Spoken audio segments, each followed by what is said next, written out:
Bonjour à tous et ravi de vous retrouver pour ce nouveau JT breton. Dans l'actualité aujourd'hui, la sécheresse qui touche la Bretagne, signe de ce manque d'eau. Un feu s'est déclaré ce mardi dans les Monts d'Arrée. On fera le point sur la situation. Au sommaire également ce mercredi, la pollution à l'intérieur des maisons. Un nouveau système de ventilation a été créé par un constructeur breton pour mieux aérer nos domiciles. Et puis quand le printemps s'invite dans nos assiettes, un couple de Morbihanais cultive des fleurs comestibles découvertes dans un instant. Dans le duplex, nous parlerons école et tenue vestimentaire avec Marilyn Hervé. Bonjour Marilyn. Bonjour Julie. Oui, et vous allez voir que le débat sur l'uniforme à l'école peut prendre des chemins inattendus. Eh bien, on vous retrouve dans un instant pour faire le point. Merci à tous de nous suivre et bienvenue dans cette édition du mercredi 19 avril 2017. Un feu s'est déclaré ce mardi en fin de journée dans les Monts d'Arrée sur la commune de Brasparts. Un incendie sans doute provoqué par la sécheresse qui touche la région depuis plusieurs mois maintenant. Plus d'informations dans ce reportage. 5 hectares de landes et de sapinières dévorés par les flammes ce mardi à Brasparts. Un feu qui a nécessité d'importants moyens. Une douzaine de camions de pompiers se sont rendus sur place. Ce mercredi, un autre incendie s'est déclaré à Ploemeur, dans le Morbihan. Les pompiers appellent à la vigilance. La sécheresse pourrait être à l'origine de ces différents départs de feu. Depuis plusieurs mois, l'eau se fait rare. Déjà en janvier, les autorités costarmoricaines alertaient sur les conséquences de la sécheresse hivernale et les précipitations de ce mois d'avril sont insuffisantes pour rattraper le retard du manque d'eau de cet hiver. Des arrêtés sécheresse ont été pris en Côte-d'Armor et en Ille-et-Vilaine pour réduire l'utilisation de l'eau. Selon Météo France, c'est la 5e période la plus sèche depuis 1945 dans la région. Et selon les prévisions météo, le soleil devrait briller jusqu'à ce week-end. Les prochaines pluies sont prévues la semaine prochaine. Nos maisons sont de mieux en mieux isolées. Bonne nouvelle, mais mauvais point, nos habitations sont moins aérées, donc plus polluées. Un constructeur breton a inventé un nouveau système de ventilation, mais son développement se retrouve confronté à une réglementation vieille de plus de 30 ans. Frédéric Lorenzan. Économie d'énergie oblige, les maisons neuves sont de plus en plus hermétiques. Problème, l'air intérieur est de 5 à 8 fois plus pollué que l'air extérieur. Il faut donc aérer et renouveler l'air à l'intérieur des maisons. Ici, dans cette maison à ossature bois, le constructeur a installé un système encore peu répandu, la ventilation mécanique par insufflation, appelée VMI. Derrière cette prise d'air, on y mettra cette grille. Et donc c'est par ici qu'on va venir souffler de l'air. L'air qui va être soufflé dans la chambre va permettre de renouveler beaucoup mieux l'air et de chasser les polluants qui sont stagnants si on ne le traite pas de cette manière.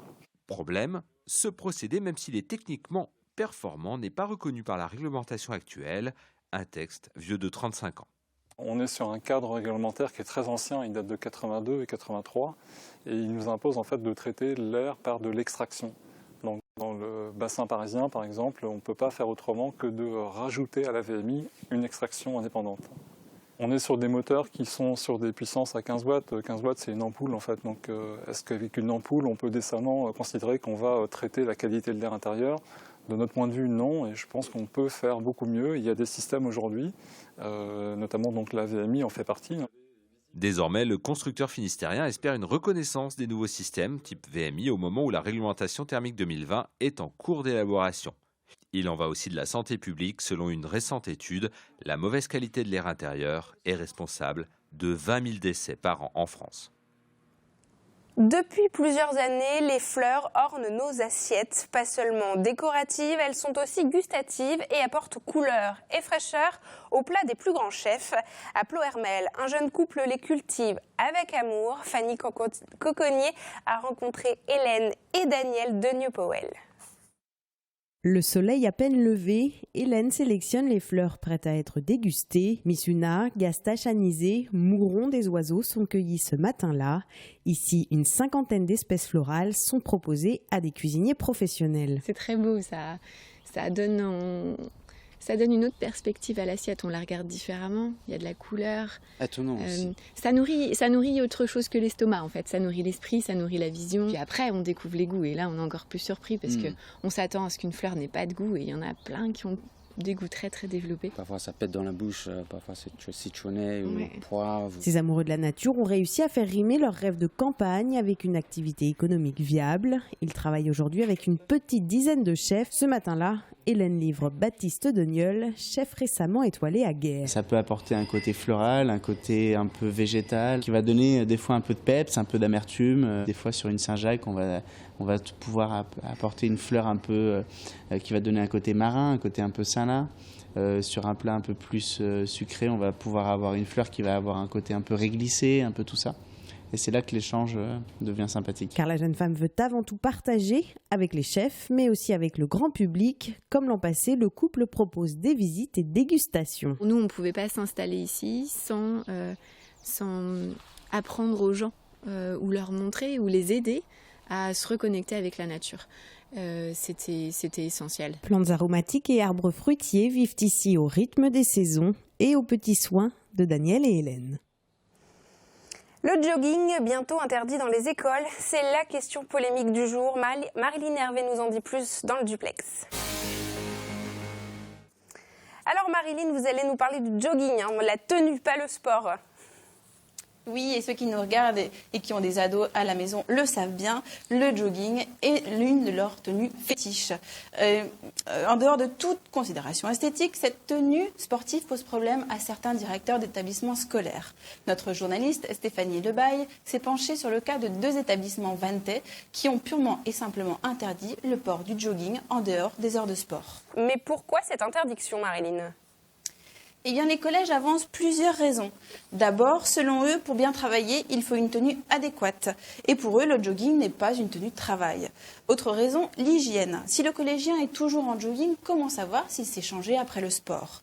Dernière raison, et non des moindres, éviter une blague très à la mode dans les cours d'école, qui est de baisser le pantalon de survêt du copain ou de la copine. D'autres interdictions ont même été décidées. La casquette, la capuche ou encore les débardeurs qui arrivent juste au-dessus du nombril. Finalement, c'est une autre façon de relancer le débat sur l'uniforme à l'école.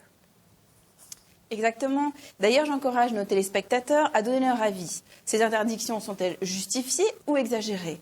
Le débat est ouvert sur le telegram.fr et sur les pages Facebook de TBO et du Telegram. N'hésitez pas. Eh bien, l'appel est lancé. Merci beaucoup, Marilyn, pour ces explications. À bientôt.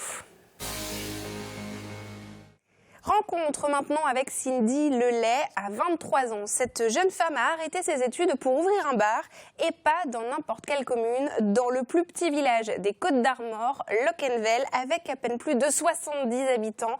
Mathilde Kemener s'est rendue sur place. Locquenvel, la plus petite commune des Côtes-d'Armor avec environ 70 habitants et un bar, cela n'était plus le cas depuis une quinzaine d'années. À sa tête, une jeune femme de 23 ans, alors qu'elle passait une licence dans l'immobilier, elle a tout quitté il y a 2 ans pour se lancer dans cette aventure. C'est vrai qu'il y a beaucoup de gens qui viennent ici pour la première fois qui me demandent mais ça va, vous arrivez à en vivre ? J'arrive à vivre convenablement. Et après, c'est pas forcément qu'une histoire d'argent non plus, c'est une richesse différente, c'est les relations humaines. Il y a de tout âge, il y a un mélange, c'est vraiment varié en clientèle, c'est agréable, quoi. Beaucoup de gens me disent qu'il faut pousser les murs, mais c'est parce que c'est petit que ça fonctionne bien aussi, qu'ils sympathisent plutôt qu'autre chose entre eux. Ce matin, du passage de personnes extérieures à la commune. Ouais, ça m'a étonné de voir un bar ouvrir à Locquenvel, ouais. Mais je connaissais pas Locquenvel avant d'ailleurs. C'est ça qui m'a fait connaître Locquenvel. On rencontre plein de gens et voilà, je me fais des amis. Ça fait une dizaine d'années que je suis par ici, donc c'est très agréable de rencontrer les autres.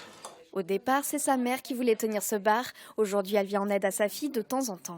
Jamais j'aurais pensé que ça aurait pris des proportions comme ça. C'est dû à sa personnalité, certainement. Mais c'est dû aussi au village qui a une église classée, un château, une forêt, donc ça draine énormément de monde. La commune, justement, cette jeune femme en est tombée amoureuse. Et grâce à son métier, elle a trouvé une qualité de vie qui lui convient pour le moment. Et on retrouve tout de suite le Tour de Bretagne en 60 secondes de Benjamin Bréon. Une dizaine de familles de forains ont perturbé la circulation ce mercredi matin à Plérin, près de Saint-Brieuc. Elles accusent la municipalité de leur refuser un terrain à proximité de la fête foraine. Elles menaçaient de bloquer la N12 ce jeudi si elles n'obtenaient pas satisfaction. Un rarissime homard bleu pêché la semaine dernière au large de Saint-Quay-Portrieux dans les Côtes-d'Armor est arrivé ce mardi à Océanopolis. Il a échappé belle, son dernier bassin était celui d'un restaurant à Binic. Et enfin, plus de 500 noms ont été retenus pour donner le sien à la future salle de musique actuelle en cours d'installation dans le bunker K2 de l'ancienne base sous-marine de Lorient. Du simple K au logique bunker, en passant par le descriptif doc, le brézou Bonarzon, le jury a l'embarras du choix, réponse à la pose de la première pierre au printemps 2018. Merci de nous avoir suivis. On se retrouve demain à 19h. Très bonne soirée.